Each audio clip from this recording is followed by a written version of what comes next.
আসসালামু আলাইকুম রহমতুল্লাহি ওবরাকাতুহ। আলহামদুলিল্লাহি ওয়াহদা ওয়াসসালাতু ওয়াসসালামু আলা মান লা নাবিয়্যা বা'দা ওয়া আলা আলিহি ওয়া সাহবিহি ওয়া মাওয়ালা। তাহলে আমরা প্রথমে আসি শুরুতুস সালাহ, সালাতের শর্ত। শর্ত হইল 9টা। শর্ত মানে সালাত শুরু করার আগে এই বিষয়গুলো থাকতে হবে। তো এরকম শর্ত হলো কয়টা? 9টা। 1 নম্বর শর্ত সেটা হলো আল ইসলাম। ইসলাম থাকতে হবে। ইসলাম ইসলাম নাই, নামাজে দাঁড়াইছে, নামাজ হবে? মুনাফেকেরাও কিন্তু নবী সাল্লাল্লাহু আলাইহি ওয়াসাল্লামের পিছনে সালাত আদায় করছে। তাই মুনাফেকদের সালাত হয়েছে? হয়নি। কেন হয় নাই? সে তো সালাতের রুকুও করছে, সেজদাও করছে, কেরাতও পড়ছে, যত ফরজ, যত ওয়াজিব, যত মুস্তাহাব সব আদায় করছে। তারপরেও তার সালাত কেন বাতিল? ইসলাম নাই। এজন্য একদিন আমাকে এক ভাই ফোন করে বলতেছেন যে ভাই, ওলামায়ে কেরামেরা সবসময় বলে যে ওযু না থাকলে নামাজ হবে না, ঈমান না থাকলে নামাজ হইব না। এই কথা কেউ বলে না। ঈমান না থাকলেও নামাজ হবে না। সে যদি কুফরি করে তার নামাজ হবে না। আল্লাহ পাক কোরআনে কারিমে সূরা আল মায়েদার 5 নম্বর আয়াতে বলছেন, ওয়া মান ইয়াকফুর বিল ঈমানি ফাকাদ হাবিতা আমালু ওয়া হুয়া ফিল আখিরাতি মিনাল খাসিরিন। যে ব্যক্তি ঈমান আনার পরে কুফরি করবে তার সমস্ত আমল বাতিল হয়ে যাবে।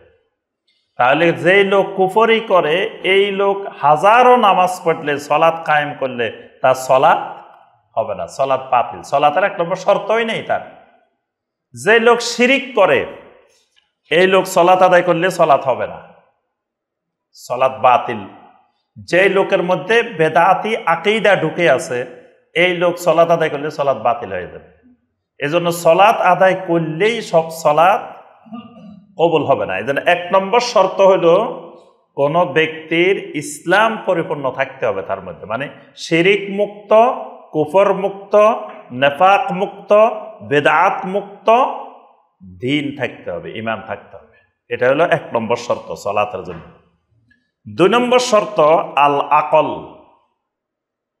আকল, আকল মানে জ্ঞান, মানে পাগল হওয়া যাবে না, পাগলের উপরে সালাত ফরজ না, অথবা বেহুশ হয়ে যাওয়া যাবে না।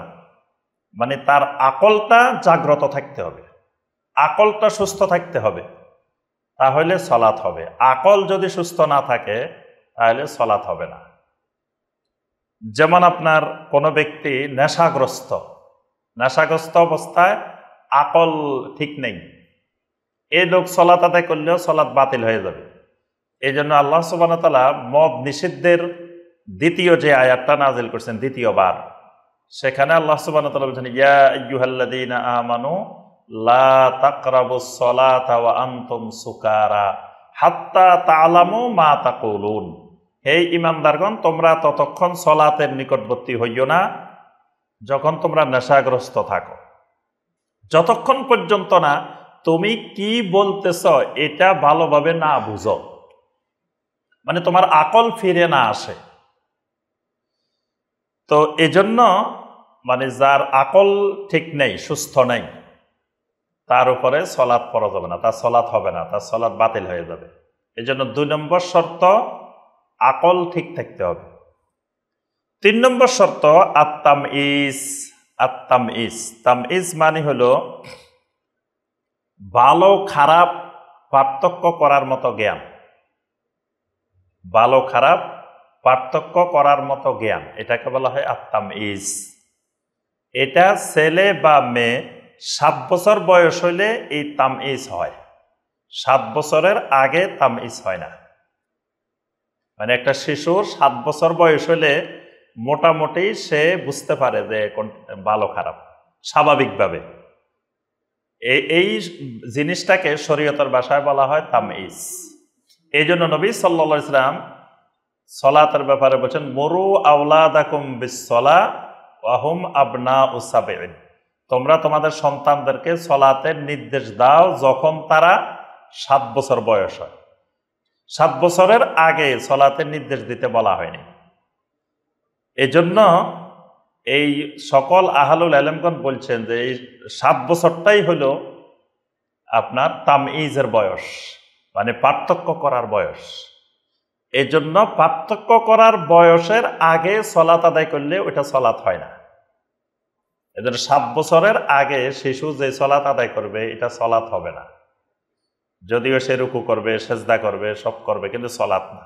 এজন্য 3 নম্বর শর্ত হলো তার তামইজ হইতে হবে। তামইজ, বালেগ হওয়া সলাতের জন্য শর্ত না।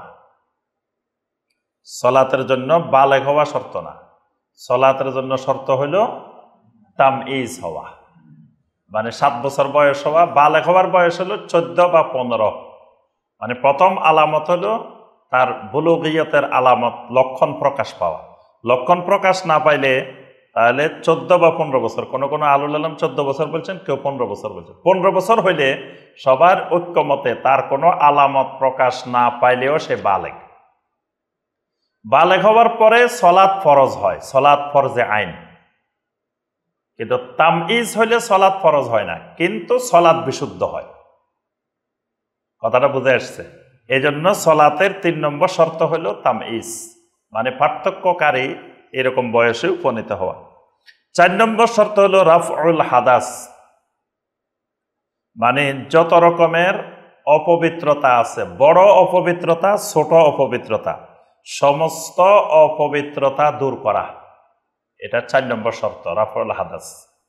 একটা হলো বড় হাদাস, একটা হলো ছোট হাদাস। আর হাদাসে আকবার হলো যেটা গোসল ছাড়া দূর করা যায় না, এটাকে বলা হয় হাদাসে আকবার, বড় হাদাস। যেমন গোসল ফরজ, জানাবত, তাহলে গোসল ফরজ অবস্থায় সলাত আদায় করলে সলাত হবে না। তারপরে ধরেন মা বোনদের মাসিক অবস্থায় যদি সলাত আদায় করে সলাত হবে না। মা বোনদের মাসিক শেষ হয়ে গেলেও গোসল করার আগ পর্যন্ত তারা পবিত্র হবেন না। তারা তো মানে এই নয় যে তার সময় শেষ, তিনি পবিত্র হয়ে গেছেন, তার আর এখন হায়েজ নাই, তিনি সলাত শুরু করবেন না। মানে হায়েজ শেষ হওয়ার পরেও যতক্ষণ পর্যন্ত না গোসল না করবেন ততক্ষণ মেলামেশাও হারাম, সলাত আদায় করাও হারাম। সলাতও আদায় করতে পারবেন না, মেলামেশাও করতে পারবেন না। এই জন্য এটাকে বলা হয় হাদাসে আকবার, এটার নাম হলো হাদাসে আকবার। আর হাদাসে আসগার হলো যেটা ওযুর মাধ্যমে পবিত্রতা অর্জন করতে হয়, এটা হাদাসে আসগার, ছোট হাদাস। যেমন ওযু ভঙ্গের কোনো কারণ ঘটছে, এটা হলো হাদাসে আসগার। তো একজন ব্যক্তি সলাত আদায় করতে হলে তাকে বড় নাপাকি থেকেও পবিত্র হওয়া লাগবে, ছোট নাপাকি থেকেও তাকে পবিত্র হওয়া শর্ত। এটা হলো 4 নম্বর শর্ত। 5 নম্বর শর্ত হলো এজালাতুন নাজাসা, তার শরীরে, তার কাপড়ে, তার কোনো জায়গায় যদি নাপাকি থাকে, নাজাসাত থাকে, সে নাজাসাত দূর করতে হবে। নাজাসাত নিয়ে সলাত আদায় করলে সলাত বাতিল হয়ে যাবে। তার শরীরের মধ্যে হোক, তার কাপড় চোপড়ে হোক, বা যে জায়গায় সলাত আদায় করবে ওই জায়গার মধ্যে হোক, এই সবগুলো নাজাসাত মুক্ত, নাপাকি মুক্ত হইতে হবে। নাজাসাতে গলিজা হোক, নাজাসাতে খফিফা হোক, হালকা নাপাকি হোক বা গাঢ় নাপাকি হোক, সকল নাপাকি থেকে মুক্ত হইতে হবে। এটা হলো 5 নম্বর শর্ত। 6 নম্বর শর্ত হলো সাতরুল আওরা, নারী এবং পুরুষ উভয়েরই সতর, আওরাত ঢেকে রাখা, আওরাত ঢেকে রাখতে হবে, এটা ফরজ, এটা সলাতের জন্য শর্ত। তো আওরাত কোনটা? পুরুষের আওরাত নাভি থেকে শুরু করে হাঁটুর নিচ পর্যন্ত, নাভি সহ, নাভিও আওরাতের অন্তর্ভুক্ত, হাঁটুও আওরাতের অন্তর্ভুক্ত। কাঁধ ঢেকে রাখাও জরুরি, কিন্তু কাঁধটা আপনার আওরাত না। নবী সাল্লাল্লাহু আলাইহি ওয়াসাল্লাম বলছেন, এটা হাদিসের মাধ্যমে আসছে, নবী সাল্লাল্লাহু আলাইহি ওয়াসাল্লাম বলছেন যে সলাতের মধ্যে কোনো অবস্থায় কাঁধ খোলা রাখা যাবে না, কাঁধ ঢেকে রাখতে হবে, এটা জরুরি বিষয়। কিন্তু সতর ঢেকে রাখা এটা শর্ত, আওরাত ঢেকে রাখা। এজন্য আপনার পুরুষের যে সতর নাভি সহ হাঁটু সহ এই অংশকে ঢেকে রাখা। আর নারীদের 3টি অংশ বাদ দিয়ে পুরা শরীর আওরাতের অন্তর্ভুক্ত। মুখমণ্ডল, তারপরে 2 হাতের কবজি পর্যন্ত 2 হাতের পাতা, আর পায়ের পাতা, কদম। তবে কোনো কোনো আহলুল ইলম পায়ের পাতাকে নারীদের আওরাতের অন্তর্ভুক্ত করেছে। এজন্য কোনো কোনো আহলুল ইলম বলছেন যে পায়ে মোজা পরে সালাত আদায় করতে হবে নারীদেরকে। তবে জমহুর আহলুল ইলমদের মত হলো না, পায়ে মোজা পরাটা জরুরি না, পায়ের পাতাটা খোলা থাকতে পারবে, আর হাতের কবজি পর্যন্ত খোলা থাকবে, আর শুধু মুখমণ্ডলটা খোলা থাকবে সালাতের মধ্যে। তবে এই শর্তটা হলো যখন নারীরা পর্দার ভিতরে সালাত আদায় করবে। কিন্তু যখন পর্দার বাহিরে সালাত আদায় করবে, যেখানে পুরুষেরা দেখে, সেখানে এই 3 অংশ ঢেকে রাখতে হবে। যেমন মসজিদে হারামে সালাত আদায় করতে গেছেন, আপনি বাহিরের অংশে সালাত আদায় করতেছেন, পুরুষেরা দেখতেছে, এখানে মুখমণ্ডল খোলা রাখা যাবে না, এখানে মুখমণ্ডল ঢেকে রাখা ফরজ, এটাও আওরার অন্তর্ভুক্ত হয়ে যাবে। তারপরে আপনার যদি হাতের মধ্যে পায়ের মধ্যে যদি কোনো জিনাত থাকে, সেটাও ঢেকে রাখা ফরজ হয়ে যাবে, এরকম উন্মুক্ত স্থানে যখন নারীরা সালাত আদায় করবে। কিন্তু যখন উন্মুক্ত স্থান না, এমনি নারীদের আলাদা জায়গা, ভিতরে পর্দার ভিতরে দেখা যাচ্ছে না, সেখানে এই 3টা জায়গা খোলা রাখবে। এটা হলো আওরা, 6 নম্বর শর্ত।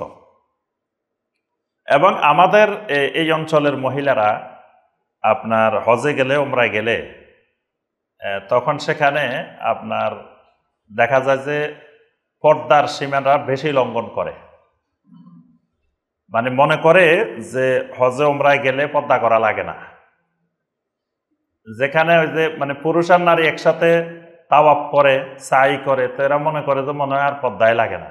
এবং অনেক মা বোন দেখা যায় হজ থেকে আসি আরো বেশি বেপর্দা হয়ে যায়, আর বলে যে আমরা দেখে আসছি মক্কা মদিনায়, সেখানে সব নারী পুরুষেরা একসাথে তাওয়াফ করে, সাই করে। তো সেখানকার হারামের ভিতরের অবস্থা, হারামের বাহিরের অবস্থা দুইটা এক না। জমিনের মধ্যে আল্লাহ সুবহানাহু ওয়া তাআলা এই জন্যই সেটাকে হারাম বানাইছেন, আমাদের বাংলাদেশকে হারাম বানান নাই। হারামের সীমানা আর হারামের সীমানার বাহিরে 2 অবস্থার হুকুম এক না, 2 অবস্থার হুকুম ভিন্ন ভিন্ন আছে। এই জন্য আশুরে হুরুম আর অন্যান্য মাস, এটার মধ্যে পার্থক্য আছে। 4টা মাসকে আল্লাহ পাক হারাম বানাইছেন, এই 4 মাস আর বাকি 8 মাস এটা সমান না। ঠিক মক্কা মুকাররমা, মদিনা মুনাওয়ারার হারাম, হারামের সীমানা আর হারামের বাহিরে দুইটাও একই রকম না। তাহলে আমরা 6 নম্বর শর্ত পাইলাম সাতরুল আওরা। 7 নম্বর শর্ত দুখুলুল ওয়াক্ত, মানে প্রত্যেক সলাতের ওয়াক্ত প্রবেশ করতে হবে। ওয়াক্ত ছাড়া সলাত হবে না, ওয়াক্তটা সলাতের শর্ত। ফজরের সময় জোহর পড়ে ফেললে, জোহরের সময় আসর পড়ে ফেললে স্বাভাবিকভাবে সলাত হবে না। এজন্য এই দুখুলুল ওয়াক্ত এটা শর্ত। তবে শুধুমাত্র মুসাফিরের ক্ষেত্রে বা অন্যান্য ক্ষেত্রে জমায়ের বিধান আছে। জমা মানে 2 ওয়াক্ত সলাতকে একসাথে আদায় করা, জমা করা, জোহর এবং আসর, মাগরিব এবং এশা। জমায়ে তাকদিম, জমায়ে তাখির, মানে আসরকে জোহরে নিয়ে আসা বা জোহরকে আসরে নিয়ে যাওয়া, এটাকে তাকদিম তাখির বলা হয়। এই দুইটাই বৈধ। এটা সফর অবস্থায়। আর সফরের 2টা হালত থাকে। একটা হালত হলো আপনি এক জায়গায় সফরে গেছেন, এই জায়গায় আপনি হোটেলে আছেন অথবা বাড়িতে আছেন, তাহলে এই ক্ষেত্রে উত্তম হলো জমা না করা। আর রাস্তায় চলমান আছেন, এই ক্ষেত্রে উত্তম হলো জমা করা। এই মাসালাও খেয়াল রাখতে হবে। তাহলে ওয়াক্ত প্রবেশ করা, ওয়াক্ত এটাও সলাতের জন্য একটা গুরুত্বপূর্ণ শর্ত। জিবরিল আলাইহিস সালাম নবী সাল্লাল্লাহু আলাইহি ওয়াসাল্লামকে 2 দিন সলাতের ইমামতি করছেন। জিবরিল আলাইহিস সালামকে অনুসরণ করছেন নবী সাল্লাল্লাহু আলাইহি সাল্লাম, নবী সাল্লাল্লাহু আলাইহি সাল্লামকে অনুসরণ করেছেন সাহাবায়ে কেরাম। এখানে জিবরিল আলাইহিস সালাম একদিন প্রথম ওয়াক্তে সলাত আদায় করেছেন, আর একদিন শেষ ওয়াক্তে সলাত আদায় করছেন, করে বলছেন যে এই 2-এর মাঝখানে আপনার উম্মতের জন্য সলাতের ওয়াক্ত 5 ওয়াক্ত মানে কোনটার কোন ওয়াক্ত শুরু কোথায় শেষ কোথায় জিবরিল আলাইহিস সালাম দেখাই দিছেন, জানাই দিছেন। তবে শুধুমাত্র তবে প্রত্যেক সলাতের ক্ষেত্রে উত্তম হলো আউয়াল ওয়াক্তে আদায় করা, প্রথম ওয়াক্তে আদায় করা। নবী সাল্লাল্লাহু আলাইহি ওয়াসাল্লামকে জিজ্ঞাসা করা হলো আইয়ুল আমাল আফদাল ইনদাল্লাহি তাআলা, আল্লাহর কাছে কোন আমলটা সবচেয়ে বেশি আফদাল, উত্তম? নবী সাল্লাল্লাহু আলাইহি ওয়াসাল্লাম বললেন আস-সালাতু ফি আউয়ালি ওয়াক্তিহা, যে প্রথম ওয়াক্তে সালাত আদায় করা এটা উত্তম। তো আউয়াল ওয়াক্তে মানে প্রত্যেকটি সালাত আউয়াল ওয়াক্তে, তবে শুধুমাত্র সালাতুজ যোহর গরমের দিনে একটু বিলম্ব করা এটা সুন্নাত। নবী সাল্লাল্লাহু আলাইহি ওয়াসাল্লাম বলছেন ইযা ইশতাদ্দাল হাররু ফাআবরিদু বিস-সালাহ, যখন গরম বেশি থাকে তোমরা সালাতকে একটু ঠান্ডা করো, মানে একটু পরে আদায় করো। এটা শুধু অত্যাধিক গরমের সময়। আর অন্যান্য সময়ে আপনার শীতের সময় অন্য সময় আউয়াল ওয়াক্তটাই উত্তম। আর এশার সালাতও আপনার বিলম্ব করাটা সুন্নাহ, বিলম্ব করাটা উত্তম। তবে যদি বিলম্ব করলে মুসল্লিদের কষ্ট হয়, মানে মুসল্লিরা বিলম্ব করলে এখানে যে মুসল্লিরা আছে তাদের জন্য কষ্ট হয়। কষ্ট বলতে কয়েক ধরনের কষ্ট। একটা হলো এশা বিলম্ব করলে তাদের ঘুম বিলম্ব হতে পারে, ফজরে উঠতে কষ্ট হইতে পারে, অথবা তাহাজ্জুদে উঠতে কষ্ট হইতে পারে। তাহলে এই ক্ষেত্রে এশাকে বিলম্ব না করে এশাকে আউয়াল ওয়াক্তে আদায় করাটা উত্তম। এই জন্য মক্কা মুকাররমায় মদিনা মুনাওয়ারায় দেখবেন এশা কিন্তু আউয়াল ওয়াক্তে আদায় করে, মসজিদে হারামে মসজিদে নববীতে আউয়াল ওয়াক্তে আদায় করে। কেন? কারণ এখানে যে হাজী সাহেবেরা যান তারা সারাদিন ক্লান্ত থাকেন, সলাৎ কেন্দ্রিক তারা থাকেন। এশাটা পরে তারা হোটেলে গিয়ে খাওয়া দাওয়া করে ঘুমাই যান, আবার যাতে ফজরে আসতে পারে। এই জন্য এখানে কিন্তু বিলম্ব করা হয় না, এখানে আউয়াল ওয়াক্তে আদায় করা হয়। তো এই জন্য অবস্থার আলোকে, তবে যেখানে মানে এরকম কোনো অসুবিধা নাই সেখানে এশাকে বিলম্ব করাটাই আফদাল। আচ্ছা, কয়টা গেল? 7টা। 8 নম্বর শর্ত যেটা, সেটা হলো ইস্তিকবালুল কিবলা, মানে কিবলা অভিমুখী হওয়া, কিবলার অভিমুখী হওয়া, কাবা অভিমুখী হওয়া, এটাও সালাতের একটি গুরুত্বপূর্ণ শর্ত। কিবলা যদি ঠিক না থাকে, কিবলা যদি না হয় তাহলে সালাত হবে না। তো কিবলা যেখানে নির্ধারণ করা আছে সেখানে অবশ্যই কিবলামুখী হইতে হবে। সেখানে কেউ কিবলামুখী ছাড়া অন্যদিকে সালাত আদায় করলে তার সালাত বাতিল। কিন্তু এমন জায়গায় আমি অবস্থান করলাম, এমন জায়গায় উপস্থিত হলাম, কিবলা ঠিক করতে পারতেছি না কোন দিকে, কাউকে জিজ্ঞাসা করব এরকমও কাউকে পাইতেছি না, বা যাদেরকে জিজ্ঞাসা করি তারাও বলতে পারে না, তাহলে মন যেদিকে সাক্ষ্য দিবে যে এইদিকে কিবলা হইতে পারে সেই দিকে ফিরে সালাত আদায় করে ফেলা।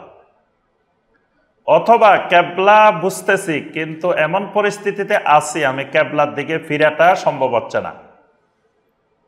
যেমন বিমানের মধ্যে আছেন, এখন বিমানের মধ্যে আপনি বুঝতেছেন কিবলা আপনার পিছনের দিকে, আপনি আসতেছেন পূর্ব দিকে, কিবলা পিছনে রয়েছে, তা আপনি এখন সিটের মধ্যে পিছনে ফিরে কেমনে সালাত আদায় করবেন? এক্ষেত্রে বুঝলেও আপনি এক্ষেত্রে কিছু করার নাই। এরকম অবস্থা আপনি যেদিকে বসা আছেন এদিকে ফিরে সালাত আদায় করলেও সালাত হয়ে যাবে। অর্থাৎ বিশেষ বিশেষ পরিস্থিতিতে আপনার কিবলা লঙ্ঘন হইলেও অসুবিধা নেই, কিন্তু স্বাভাবিক অবস্থায় কিবলা নির্ধারণ করাটা, কিবলা অভিমুখী হওয়াটা ফরজ শর্ত। 9 নম্বর শর্ত আর নিয়্যাহ, প্রত্যেক সালাতের নিয়াত করতে হবে। নিয়াত করা এটা শর্ত, সালাতের শর্ত। নিয়তটা কি? নিয়তটা হলো আপনার এই আমলটাকে পার্থক্য করা, যে আমলটা করতেছেন এই আমলটা কি, এটা কি ফজর না জোহর না আসর না মাগরিব, কোন সালাত? তারপরে এখন যেটা পড়তেছেন এটা দেখা গেছে জোহরের সুন্নতও আছে, ফরজও আছে, আপনি সুন্নত পড়তেছেন না ফরজ পড়তেছেন না কি পড়তেছেন, এটা আলাদা করার নামটাই হলো নিয়ত। আর নিয়তের মাহাল্লুহা আল কালব, নিয়তের মহল, নিয়তের স্থান হলো কোথায়? কালবে। ওয়াত তালাফফুযু বিহা বিদআতুন, কালবের নিয়তকে মৌখিকভাবে শাব্দিকভাবে উচ্চারণ করা বেদাত। শাব্দিকভাবে উচ্চারণ করা বেদাত। মানে নিয়তটা আপনি পড়া লাগবে না, নিয়তটা করা লাগবে। নিয়ত করা ফরজ, পড়া ফরজ না, পড়া বেদাত। শুধুমাত্র দুইটা নিয়ত মৌখিকভাবে উচ্চারণ করা লাগবে। এই দুইটা নিয়ত হলো হজ এবং উমরাহ। যেহেতু নবী সাল্লাল্লাহু আলাইহি ওয়াসাল্লাম হজ এবং উমরার ক্ষেত্রে উচ্চারণ করে আওয়াজ করে বলছেন লাব্বাইক আল্লাহুম্মা হাজ্জাতান, লাব্বাইক আল্লাহুম্মা উমরাতান, এটা উচ্চারণ করে বলতে হবে। আর কোনো ইবাদতের নিয়াত উচ্চারণ করে বলা যাবে না, বললে বেদাত হবে। এজন্য আমাদের বাংলাদেশে বহুল প্রচলিত নাওয়াইতু আন উসাল্লিয়া লিল্লাহি তাআলা রাকাতায় সালাতিল সালাসা রাকাতায় আরবা রাকাতায়, এগুলো মৌখিকভাবে বললে বেদাত হবে। এবং এটা চার মাযহাবের কোনো মাযহাবেই নেই। এগুলা আমাদের এই অঞ্চলে কিছু বইয়ের মধ্যে বানানো হয়েছে। এগুলো হানাফি মাযহাবের কোনো বইতেও নেই, শাফি মাযহাবের কোনো বইতেও নেই। কোনো ইমাম এই নিয়তগুলো বানান নাই এবং বলেন নাই। এগুলো আমাদের এই অঞ্চলে বানানো জিনিস। তো এই 9টা হলো শর্ত। এই 9টা হলো কি? তাহলে কি কি বলছি আমরা? 1 নম্বরে ইসলাম, 2 নম্বরে আকল, 3 নম্বরে তামইজ, 4 নম্বরে নাপাকি দূর করা, মানে হাদাস দূর করা, আর 5 নম্বরে বলছি নাজাসাত মুক্ত হওয়া, 6 নম্বর আওরাত ঢেকে রাখা, 7 নম্বর ওয়াক্ত প্রবেশ করা, 8 নম্বর কেবলা অভিমুখী হওয়া, 9 নম্বর নিয়ত। তাহলে এই 9টা হলো সলাতের জন্য শর্ত। সেটা ফরজ সলাত হোক, ওয়াজিব সলাত হোক, সুন্নত হোক, যে কোনো সলাতের ক্ষেত্রে এই 9টা শর্ত থাকা লাগবে।